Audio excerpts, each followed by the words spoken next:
in here, the Dave Van Auken Show. Man, we're gonna have a fun one. We're gonna talk to someone I have never really talked to. He's been under our banner before. He's talked to some of our guys. Man, absolutely entering his prime. Never lost under the UFC banner. 28 years young. We're gonna talk about it on his IG bio. Star Wars nerd. He's a minus 155 favorite on DraftKings this weekend. Talking about the one and only Grant Dawson. What's up, Grant? How you doing, man? Thanks for having me on the show. Absolutely, brother. Doing good, man. Dude, you are Mr. Florida right now. I'm loving it. I'm loving the background. You got no shirt on the tail. Look at you, bro. Living the dream. Absolutely, man. I love it here in Florida, dog. It's been a dream come true for sure.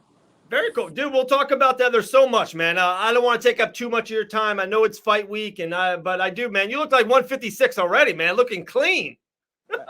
I'm a little bit heavier than that, but all right. Don't worry. Absolutely. All right. Before we get into fight week and more fun stuff, this past weekend was really cool. I know that you guys like to watch it. You, fiance Elle Wagman, right? Not married yet, right? Fiance? Yep. We get married in November. There you go, man. Like I told you, she's an absolute gem. She's killing it under the show that we're doing, the Ben and Bananas. Tyson Fury this past weekend. Danny Sabatello stole the show for Bellator. Do you guys watch everything? Do you guys consume yourselves in combat sports over the weekend? Yeah, I'm not super big on boxing. Yeah. Mainly because boxing, you have to pay the same amount, if not more, and you only get like one or two really good fights. Yeah.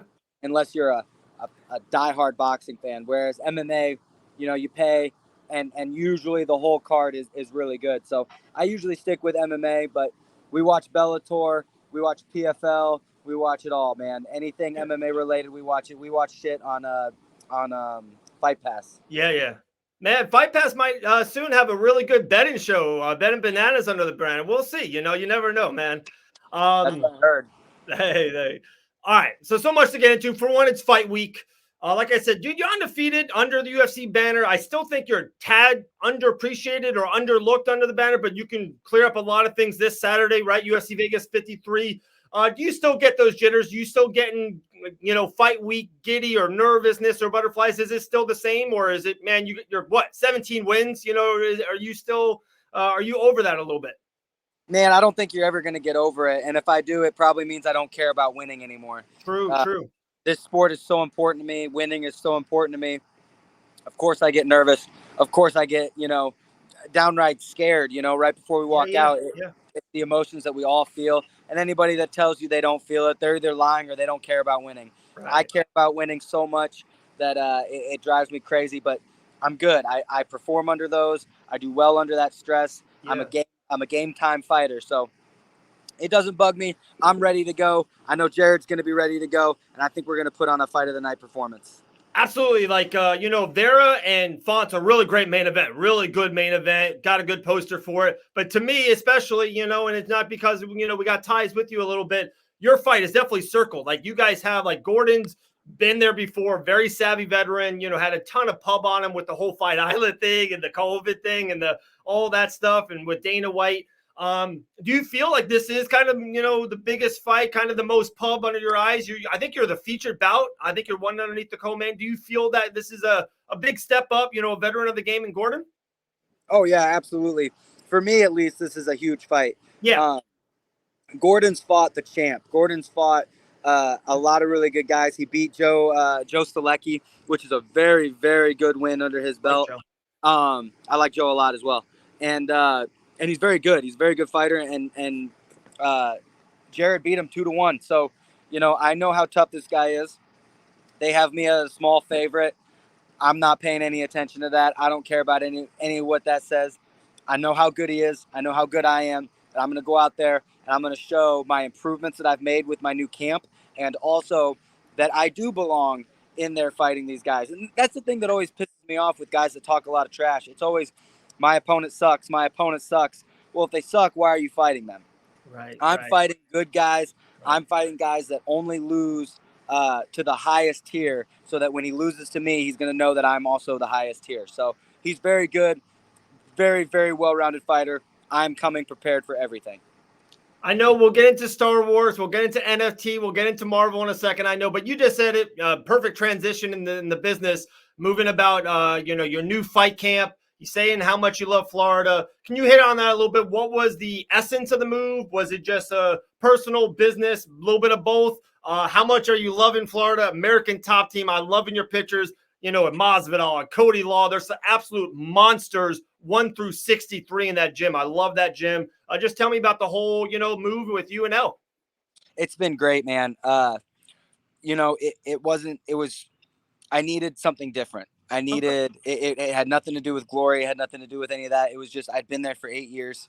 Yeah. I'd seen the same people for 8 years. I'd seen the same building for 8 years. And it was just kind of one of those things where it burned me out. The weather was terrible in Missouri. The hashtag or the caption or whatever you want to call it, is people don't move to Missouri for the weather. And that is 100% fact, you know? Yeah. So moving up here, I feel like I've been reinvigorated. I feel like I have to prove myself again. I feel like I've got a lot of work to do, and that excites me. That's what gets me up at night. That's what gets me going, or I'm sorry, up in the morning. That's what gets me going. And my schedule has just been so much cleaner. Like I'm getting sunlight, as you can tell. Every day I get sunlight. I go to bed at a specific time, and I'm doing this really cool thing that I just started when I got up here that I really like is I turned off my alarm clock. So I don't wake up at a certain time anymore. I wake up when my body wakes me up. And I actually think that has helped me out quite a bit with my recovery, just getting that extra sleep. If my body needs more sleep, it takes more sleep. If it feels good, it gets me up.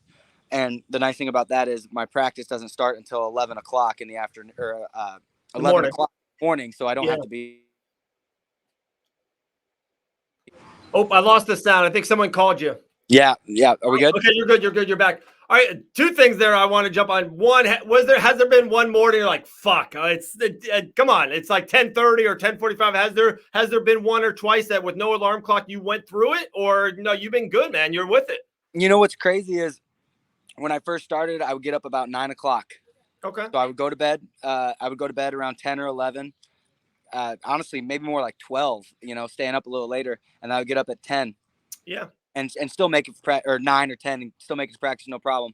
And then lately, these last 4 weeks, I've been exhausted and ready for bed at 11 o'clock sharp, out cold, and I've been waking up at 7 a.m. And it's been kind of that's like my internal clock now is waking up at 7 a.m.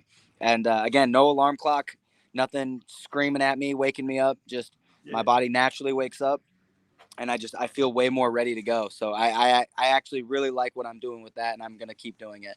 Hey, man, over at our house, we got 4 kids. We get up at 5:15. So if you want any help with that, you know, just let us know, you know, little babies. Okay, so it's changed the game. They do change the game, my man. Dude, a big thing that you've been talking, and we've been, you know, just 5-7 minutes in, and I've been on it for 4 years, Grant. You know, I live in Daytona Beach, Florida. I'm a huge Florida guy, huge regional Florida MMA scene, American Top Team, and Sanford MMA is down there. There's some Fusion XL in Orlando, Florida, some really high-end gyms. And I think there's a huge benefit of Florida training mixed martial arts. Like you said, man, like there's 11 months and 3 weeks of the year that you can go jogging at 8:15 a.m. or, you know what I mean, or get an outside workout at 7 p.m. You can't do that. No offense, you know, to Kansas City or just any, you know, Rufus over there. I talked to GM3 and he's like, man, I'm shoveling snow for 30 minutes before I get in my car sometimes. Like, I'm telling you, there's a huge advantage. In my off base, I've been talking about this for multiple years. Or have you seen it? Have you been like, nah, Dave, there's something about training in Florida. There's a plus with you guys now in Florida. Yeah, man. I think that I haven't been here for very long, and I've only done one camp. But one thing that a lot of people don't know about me is in my camps, I get sick a lot. So it would be like train hard for a week, be out for a week because I'm sick. Train hard for a week, be out for a week because I'm sick. And my last 4 camps have been like that, where it's just like as soon as I get better from this, something else happens. And I think it's because of the weather, and I think it's because of the up and down and the cold and all that. Yeah. It's really hard to get a lot of sunlight when it's freezing outside, you know? So I think getting more sunlight, getting better sleep, and just waking up and being like, okay, you know, I don't have to rush to practice. I don't have to shovel my driveway. I don't have to, you know, worry about this, that, or the other, has helped out quite a bit. Awesome, man. Awesome. Dude, speak up on the NFT company that you guys got going on. What's that all about? That's all L's. Oh, that's all else? Yeah, that's all L's thing, man. I'm just focusing on fighting, you know. Yeah. She's a businesswoman. She wants to, you know, do fighting and business and all that. I just want to fight. So that's something to talk to her about. Oh yeah, man. Oh, it's very cool. And dude, Elle's nailing her pick. She's like on unreal. She's a really great communicator. We through a mutual friend, started talking, and dude, she knows her stuff. She's on top of it for sure. Yeah, she's very well educated in the sport.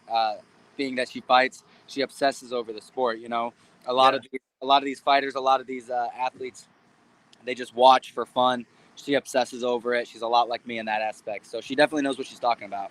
Do you think that's a great plus? Another couple at the gym, Paige and Austin Vanderford. Is that a great plus that you come home and you had a bad day at the gym, a weight cut? She knows what you're going through. You know what she's going through. She's got a big fight in May. That might be it. That might be her last fight on Fight Pass. She might be in Contender Series or UFC. After that, do you think that's a huge advantage that you guys can kind of, go back and forth and communicate with each other with both you guys being high-end fighters? Yeah, man, I've done the three types of dating where you date somebody that has no idea what fighting is, somebody that pretends like they want to be a fighter, and somebody that actually lives the life. Yeah, and I gotta tell you, the one that lives the life is the best way to go. Awesome. And it's not easy, but it's a lot. There's a lot more understanding. I'm cranky AF right now. I'm on a short hair. Like anything can set me off because I'm so hungry and stressed and all that. Yeah. She gets it. She understands. She gets it. She doesn't lose her temper. She understands that when it's her turn, she's going to do the same. So it's definitely been really great. Awesome, brother. Well, hey, man, talk about shit that you love. Talk about Star Wars. So you said Star Wars nerd. When did you get into it? Because you're 10 years younger than me. So I grew up watching Star Wars. I remember when the third one came out, Empire Strikes Back. I remember that kind of watching the theater a little bit. You're a little bit young in that. What was your first, reaction to Star Wars? Were you just a kid? Did someone show it to you? Give me the lineage of your Star Wars fandom. My dad, like you said, grew up watching Star Wars, and he's a big Star Wars fan of the original original 6. Yeah. And he would take us because our movie theater in town would play them the original 3 when the new 3 were coming out. The original 3 were being played in theaters everywhere. So we would go into theaters and watch them, and we had them on VHS. If anybody knows what that is still. There we go. There we go. So, remember Laserdisc? I do, yes. Oh my goodness. But so that's kind of how I got into it. My dad was real into it. My older brother was real into it. And I just kind of kept that nerdiness the whole way. The nice thing about my job is I didn't really have to grow up. I'm just a kid in a bigger body. Yeah, for sure, for sure. You watching that new stuff on Plus, the Boba Fett Mandalorian? I watch everything, dog. Dude, the Mandalorian's the best show, by far, out there. I don't care about Star Wars or Marvel, anything. Mandalorian's the jump. I keep telling people, if you're not a Star Wars fan, watch The Mandalorian, because you don't have to be a Star Wars fan to enjoy that show. It's such a good show, and I think it brought a lot of people back to the Star Wars universe. The 3 films that came after the original 6 were terrible. Everybody hated them, and I think the Star Wars universe was definitely heading to disaster. Yeah. And, I think there's actually 2 things that saved it. One was The Mandalorian. That was the big one. But the one that goes under the radar that a lot of people don't talk about is Han the Solo movie. Thank you. Yes, my guy. So great. It's a really, really great movie. The problem was, here's where they fucked up. The problem was they brought out the 3 that sucked, or maybe it was just 2 at the time.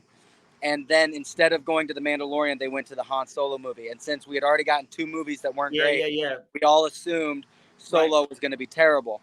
When I went and saw it, I literally told myself, this is going to be terrible. Just watch it as a kid. And I actually ended up loving the movie. So great movie. Great fucking movie. It's actually my second favorite Star Wars movie. Movie, not all, but movie. It's my second favorite Star Wars movie. And then The Mandalorian saved it. And I actually think that the Han Solo movie is getting more attention. I think fans are actually starting to call for more young Solo. Okay.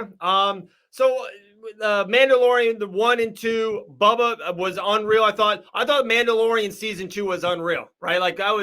Timothy Oliphant, I think that's just top-notch stuff. I think that's like, and it's weird, man. So I'm not a big Star Wars guy. I'm a Marvel guy. I'm a Captain America Marvel guy. And if we want to get into that, we can get into that. But like Star Wars, like, the movies I appreciate. My older brother's a big Star Wars guy. He loves them. But I was just always on it. Like you said, the Solo movie like got me in. I'm like, dude, this movie is incredible. So fun, very funny, very like kind of a little bit edgy a little bit. I'm like, dude, I'm digging this. And then Disney Plus with the kids, I'm like, dude, a new Star Wars show, I got to give it a try. And then Mandalorian was like A+, like one of the greatest shows I've ever seen. Yeah, it's absolutely fantastic. And I hate that like adults and people are like, oh, it's Star Wars. No, dog. Like, it's good. Yeah. Go sit down, watch it. You don't got to know what the Force is. You don't got to know anything about Star Wars. Just go watch it and enjoy it, man. The music is unreal. Are you a Marvel guy too? Love it. Yep. Marvel, okay. DC. I'm the nerdiest fighter you probably know. Dude, all right, man. So you saw that Thor trailer a couple times? I did. I'm not other than Ragnarok, Thor was not a favorite of mine. Ragnarok is the jump off. That's like one of the best top 5, Marvel film. Them and the Guardians. Before it sucked. Huh? The 2 Thor movies before it, or maybe there's 1 or 2, whatever. Yeah. They weren't good. Thor 2 is the worst movie in Marvel history. Yes. It's the worst one. The worst one. What's one of your sleeper? What's are you Iron Man guy, Captain America guy, all the Avengers, Black Panther? What's kind of one of your sleeper favorite Marvel movies? My I don't know if it's my favorite Marvel movie, but the one that I like a lot is Age of Ultron. Yeah. Ultron it is probably the most slept on Avengers movie there is, and I understand you had Endgame and Infinity Wars, and those were great movies. But man, I've seen Age of Ultron. I've only seen Endgames and Infinity Wars once each. Wow. I've seen Age of Ultron 4 or 5 times. It's a really good movie. I like it a lot. Dude, crazy. I'm telling you, when you get kids, man, I've seen my son. I got a boy, 9, who's about to be 5 in a couple of days. And his favorite movie is like Iron Man 2. I've watched Iron Man 2 50 times. Like, it's just like that's his go-to. That's his rough. Favorite. So dude, I think we did it. Fight week. Oh, with you being on Fight Week in this card, do you kind of sleep or forget about? Are you so tunnel vision on the card? Are you like intrigued or looking into like the Cheeto Vera Font matchup? That's such a sick fight. That is a great fight for MMA fans. Yeah, I think that's a really good fight, and I actually think that's a fight that a lot of people are sleeping on. I think that Rob Font is gonna walk through Cheeto, and I actually don't see that happening. Mm-mm. It's a very, very tough fight, but I'm actually picking Cheeto to win that fight. I think that a lot of people underestimate him because he's kind of a come-from-behind type fighter, but I actually do think that he's one of the best guys in the world, and I do think that he will end up getting the win. Wow, I like that call. And then were you, American Top Team owned Danny Sabatello, went on the Contender Series. Dana said no thank you. His personality's very loud, very fun, did his thing in Bellator, got another win. Were you guys big Sabatellos for Bellator this past weekend? Yeah, man. I bet on him a lot. I actually made good money. I made good money this time in Bellator. My UFC picks trashed. I didn't win a single pick. But I made that money up and more with Bellator, so that was really nice. And good for Danny that he didn't get in the UFC because he's gonna make $1 million this year. I know, isn't that crazy, man? Like, I guess we'll let it roll with this and kind of you can take it where you want to, my man. Like, it's pretty amazing. I'm going to PFL next week in Arlington, Texas, and they pay the fighters really well, and especially the winners of the tournament. Bellator has these Grand Prix. Stotts literally might win $1 million. It does it a little bit like, and he's a stud too. I heard some birdies. He's like top 5 fighter in the world, like that high on him. A lot of guys on. The UFC is the NFL, the MLB, the NBA, and still what we watch the most and cover the most. Or does it kind of sometimes irk you a tag? Like, God damn, these guys are making millions out there. Like they're like Kayla Harrison, she's making $1 million easy. Like, it's pretty wild. Yeah, man. I've never made as much money as I have in the UFC, and if you're looking to make money, you know, the UFC might not be your go-to, but like that's not what I'm in this for. Like I don't really care. I just want to make enough to provide for my family and be able to live and do things outside the UFC, man. I'm in this to be a world champion.